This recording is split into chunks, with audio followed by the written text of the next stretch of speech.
오늘 에레미야가 3장 18절에서 26절의 말씀에서 21절에 보면 이것들을 내가 내 마음에 담아두었더니 그것이 오히려 나의 소망이 되었사오문 이란 구절이 있습니다. 오히려라는 접속사를 통해서 우리에게 있는 고초와 재난과 쑥과 담즙을 기억하소서라고 하나님께 부르짖으면서 내 마음이 그것을 보면서 기억하고 내가 낙심이 됐습니다. 그 상태에서 어떻게 됐냐? 이것을 내가 내 마음에 담아두었는데 그것이 오히려 나의 소망으로 변해버렸다는 것을 지금 에레미야 애가에서 얘기하고 있습니다. 에레미야 선지자가 얼마나 눈물의 선지자였으면 울었으면 이것을 애가라는 것을 지어가지고 이스라엘을 위해서 슬피 울며 그가 그 민족을 위해서 기도했는가를 볼 수가 있는 것입니다.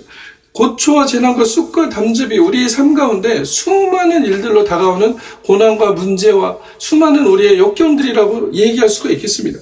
그것을 개인적으로 받아들인 사람들이 있고 때로는 국가적으로 때로는 공동체적으로 점점점 우리의 생각과 우리의 사고하는 범위들을 넓혀가는 부분들이 있다는 것입니다. 하나님께서는 온 세상을 사랑하셨다라고 말씀하시죠.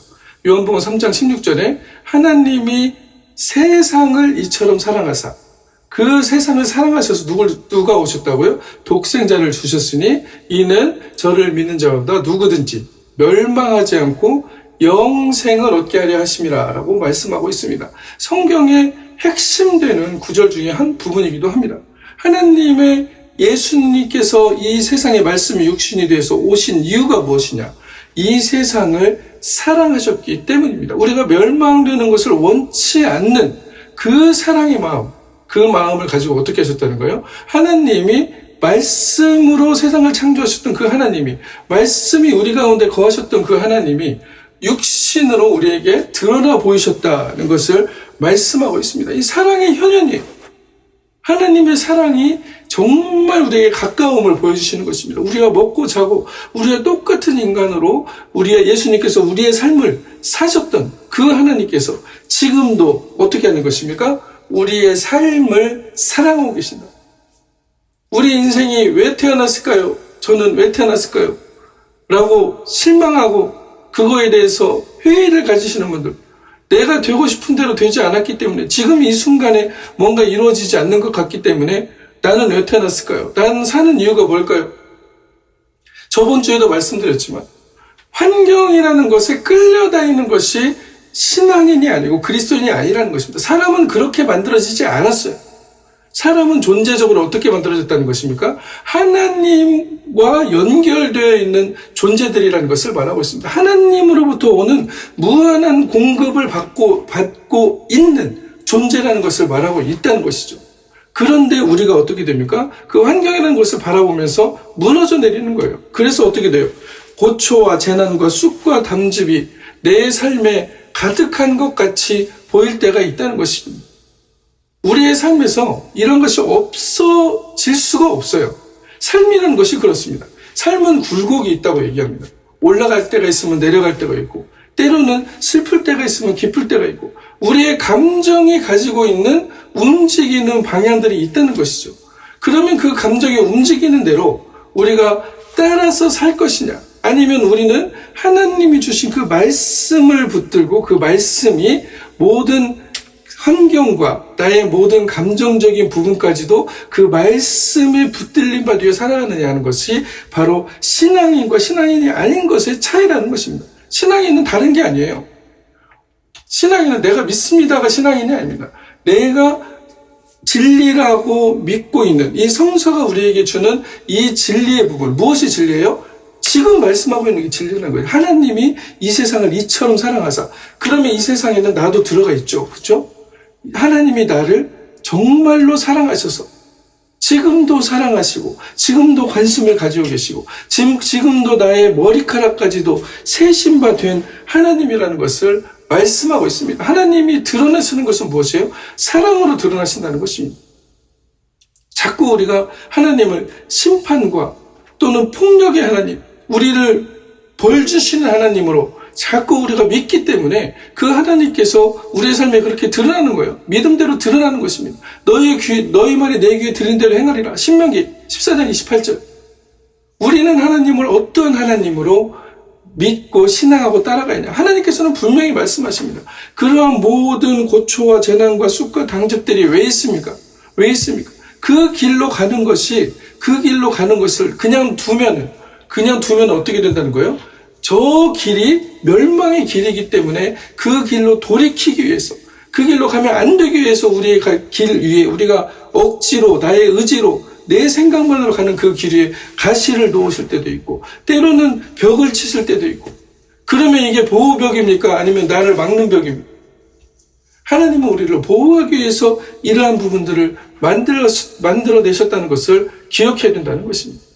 하나님이 일부러 우리를 만들어 놓고, 우리를 창조해 놓고, 우리 가지고, 인간이 개미 가지고 장난치는 것처럼 일로 가서 맞고 절로 가면 맞고 그런 게 아니라는 것을 얘기하고 있다는 것입니다.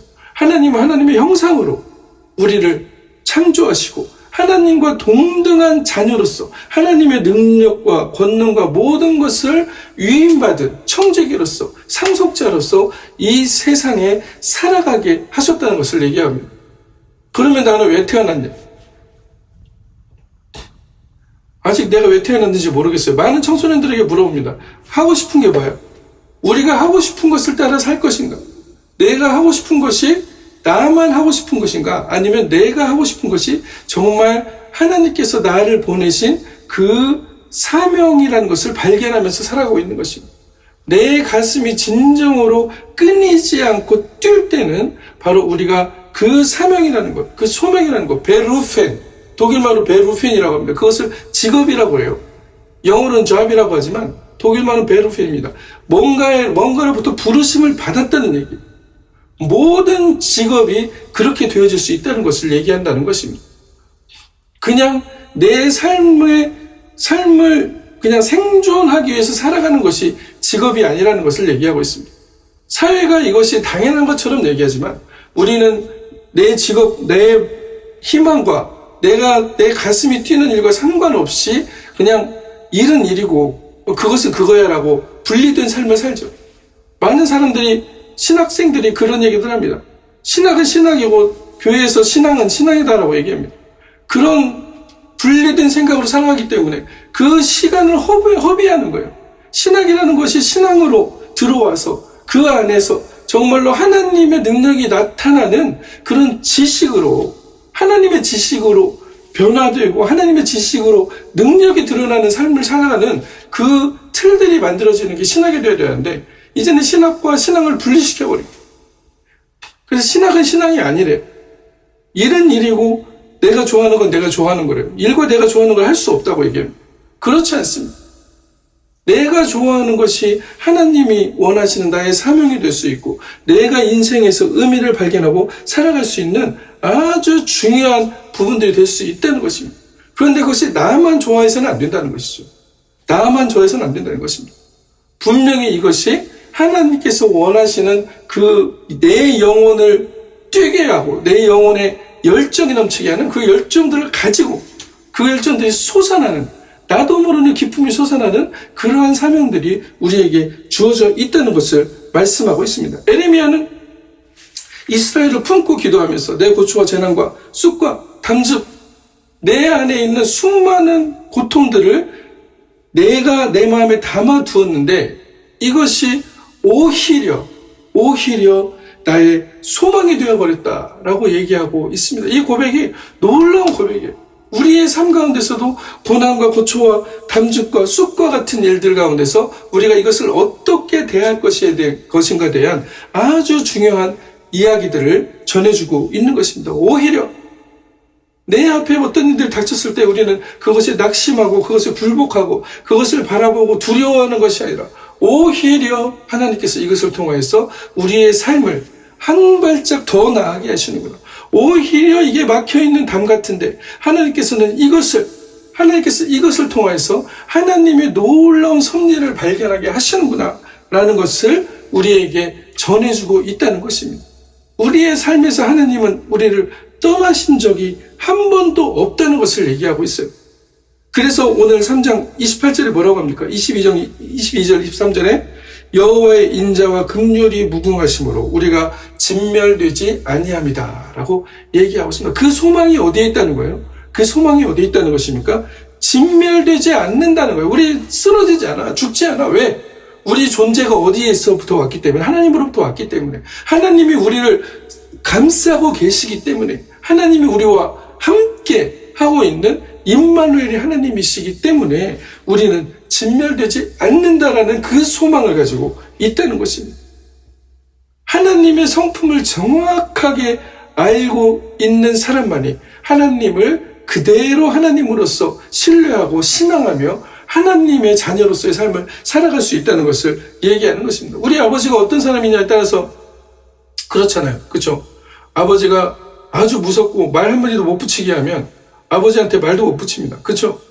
결국 아빠하고는 소통이 없어지고 점점 거리가 멀어지게 되는 그러한 일들을 많이 겪게 됩니다.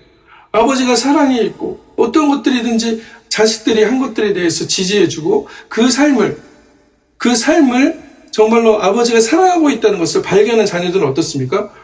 자기가 어떠한 잘못을 해도 아버지 앞에 나오면 용서해 주실 거다라는 것을 믿는 아이들이에요. 그 아이들에게는 자존감이 높습니다. 왜요? 그 믿음이라는 것을 가지고 있기 때문에. 이것도 일부의 자존감이죠. 우리는 하나님으로부터 오는 자존감을 가지고 있는 존재들입니다. 나의 육신의 아버지가 나에게 사랑을 주고 나의 육신의 어머니가 나에게 그 사랑을 부어줄 때 그에게는 어떠한 것도 내가 얘기할 수 있고 어떠한 일을 해도 나를 용서해 줄 것이라는, 내가 돌아왔을 때 돌이켰을 때 용서해 줄 것이라는 믿음과 신앙이라는 것이 있다는 것입니다.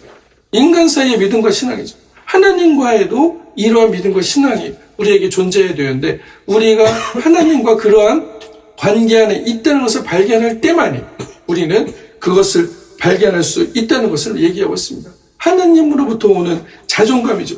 여호와의 인자와 긍휼이 무궁하구나. 하나님의 은혜가, 하나님의 불쌍히 여김이, 나를 불쌍히 여김이 무궁하시구나. 탕자가 돌아오기를만을 기다리고 있는 그 아버지의 마음, 그것을 이용하라는 것이 아닙니다. 그 마음을 이용하라는 것이 아니에요. 정말 내가 이제는 갈 곳이 없고 정말 내가 해볼 수 있는 거 모든 걸 해봤는데 안 되는구나라는 포기의 상태에서 그렇게까지 갈 필요도 없는데 인간은 그렇게 갈 때가 많잖아요. 결국 내가 안 되니까 이제는 돌이켜서 아버지께 가야지, 탕자처럼. 그때도 아버지께서는 어떻게 합니까? 아버지를 어쩌면 배신하고 아버지의 속을 제일 많이 썩혔던 둘째 아들이었지만 그가 돌이켰을 때 하나님의 긍휼하심이 무궁함을 바라보면서 나아갔다는 것을 얘기하고 있습니다.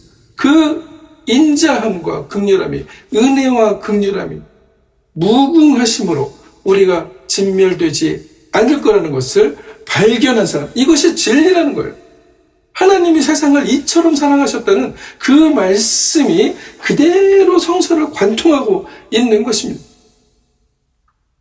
그런데 어떤 사람들은 이렇게 해석을 합니다. 그 세상이 자기들만의 세상이에요. 자기들만의 세상. 우리는 구원받았으니까 우리들만의 세상. 하나님은 구원받은 자들만을 바라보시는 하나님이 아니시죠. 그렇죠? 한 마리의 양을 두고 99마리의 양을 두고 한 마리의 양을 찾아 떠나시는 하나님이시고 오히려 그쪽에 시선이 있으시고 구원받지 못한 자들에게 관심이 있으신데 자기들이 세상이래요. 그래서 우리를 사랑하셨다는 거예요. 사람이 만들어낼 수 있는 공동체 이기주의, 자기 이기주의의 끝판왕이 바로 이것입니다. 성서를 해석하는데 자기 중심적으로 해석한다는 거죠. 하나님은 관심이 어디에 있으시다? 이 세상에 있으시다. 이 세상은 세상입니다. 하나님을 믿는 자들과 믿지 않는 자들 사랑하는 이 세상이에요. 그리고 관심은 어디에 있어요? 한 마리의 양에게 있다는 것을 분명히 성서가 증거하고 있음에도 자기 나름대로, 자기 소견에 오른 대로, 내가 듣기 좋은 대로, 내 귀에 좋게 들리게 하기 위해서 그것을, 성서를, 이 세상을 해석하는데 하나님은 우리만 사랑해. 쟤네들은 진멸시키실 거야. 라는 이러한 이분법적인 해석의 방법을 가지고 살아가는 것이 사실은 수많은 종교인들이 행하는 일들입니다. 신앙이 깊다고 하는 사람들이 오히려 더 그런 일들을 하고 있어요. 그래서 어떻게 됩니까? 거룩함과 세상적인 것을 구분하고 나는 거룩하고 너는 거룩하지 않아. 여기 교회 안에 있어야만이 거룩해. 교회 밖에 나가면 거룩하지 않아. 나가지 마. 단절시켜. 그러한 일들을 하면서 살아가라고 성서가 우리에게 명령하고 있는 게 아닙니다.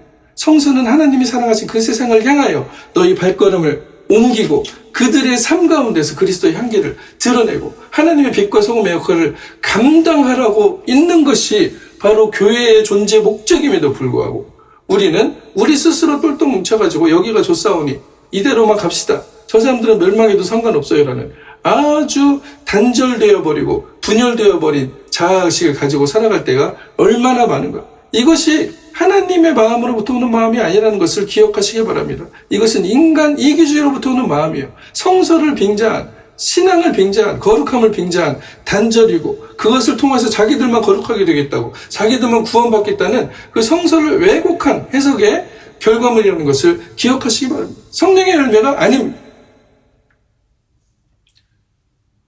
여호와의 인자와 긍휼이 무궁하심으로 우리가 진멸되지 않는다라고 하나님께서는 분명히 말씀하셨어요. 근데 이것이 어떻다는 거예요? 이것이 아침마다 새롭다. 아침마다. 하나님이 성실하심이 크신데, 하나님은 성실하신 분인데 어떻게 성실해? 이 법칙을 만들어 주셨는데 하나님은 그냥 너 오늘 나한테 잘못했으니까 우리들이 하는 것처럼 너 이제는 보지 마, 오지 마.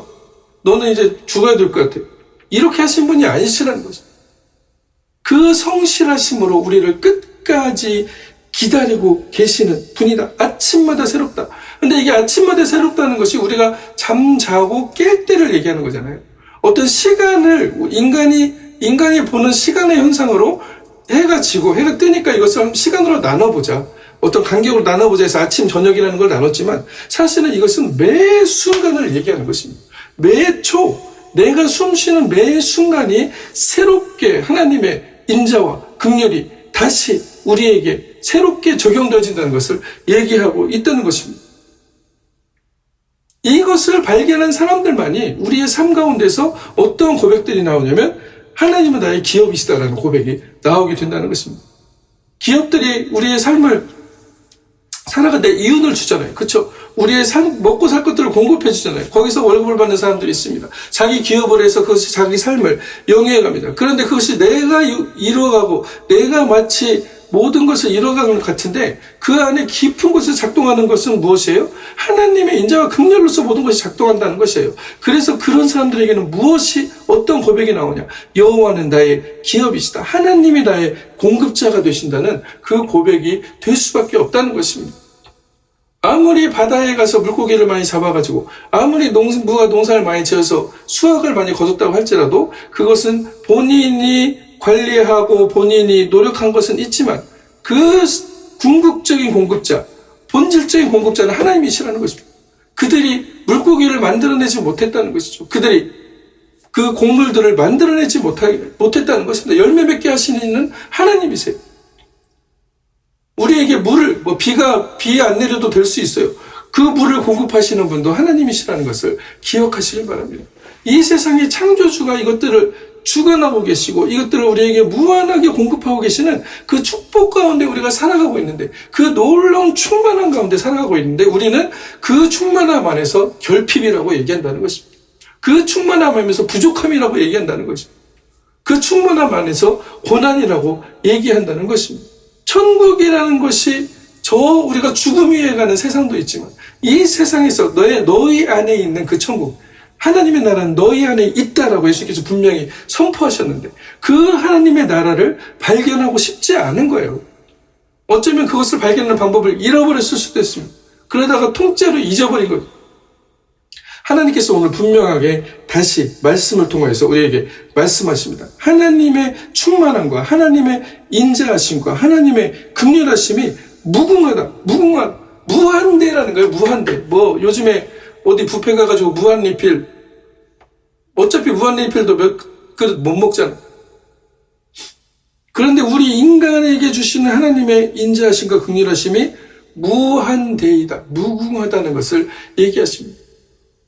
그렇기 때문에 우리가 고초와 재난과 쑥과 담즙과 같은 그 삶의 현장에 들어갈지라도 내 길 위에 가시가 놓여 있을지라도, 내 길 위에 바위가 있을지라도, 내 길 위에 큰 벽과 같은 산이 있을지라도 그것은 오히려 우리의 소망이 된다는 것을 하나님께서는 선포하고 있는 것입니다. 어떤 사람들에게만 그 말씀이 현실로 이루어집니까? 그 말씀을 믿는 사람들이죠. 그것을 소망을 두고 정말로 그렇게 사랑하는 사람들에게는 하나님의 놀라운 하나님의 공급하심의 현실이 드러난다는 것을 말씀하고 있습니다. 여호와는 나의 기업이시니 내가 그를 바라리라 하도다 라고 에레미야 애가는 고백하고 있습니다. 기다리는 자들에게나 구하는 영혼들에게 여호와는 선하시도다. 하나님은 왜 선하신가? 기다리는 자들, 구하는 자들, 모든 자들에게 하나님께서는 그 하나님의 선하심을 베푸신다는 것입니다.